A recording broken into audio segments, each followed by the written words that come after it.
एक छोटे से गांव में भंवरलाल नाम का मिठाई वाला रहता था। उसकी दुकान पर हर तरह की मिठाइयाँ मिलती थीं, लड्डू, बर्फी, जलेबी और गुलाब जामुन। लेकिन गांव के लोग उसे ईमानदार दुकानदार नहीं मानते थे। भंवरलाल बहुत लालची था। वो बची हुई पुरानी मिठाइयों को फिर से चमकाकर नए डिब्बों में भर देता और उन्हें ताज़ा बताकर बेचता। कभी तौल में कम देता तो कभी दूध कम डालकर मिठाइयाँ बनाता ताकि खर्चा बचे। गांव वाले जानते थे कि वो धोखा करता है, लेकिन उसके सस्ते दामों के चक्कर में कुछ लोग फिर भी वहीं से मिठाई खरीदते। भंवरलाल की दुकान पर एक बूढ़ा बाबा आया। बाबा ने कहा, बेटा, मैं भूखा हूँ, क्या तुम मुझे थोड़ी मिठाई खिला सकते हो? भंवरलाल ने बाबा को ऊपर से सूखी हुई और टूटी-फूटी मिठाइयाँ दे दीं।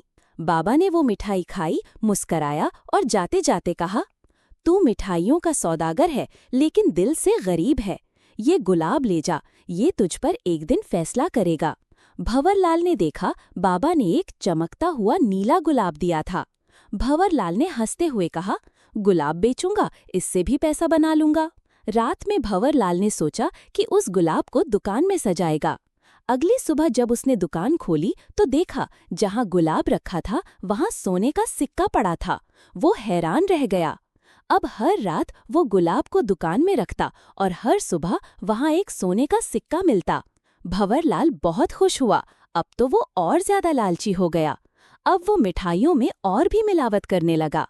नया दूध लाने के बजाय पानी मिलाता, महंगी चीजें हटाकर सस्ते पदार्थ डालता।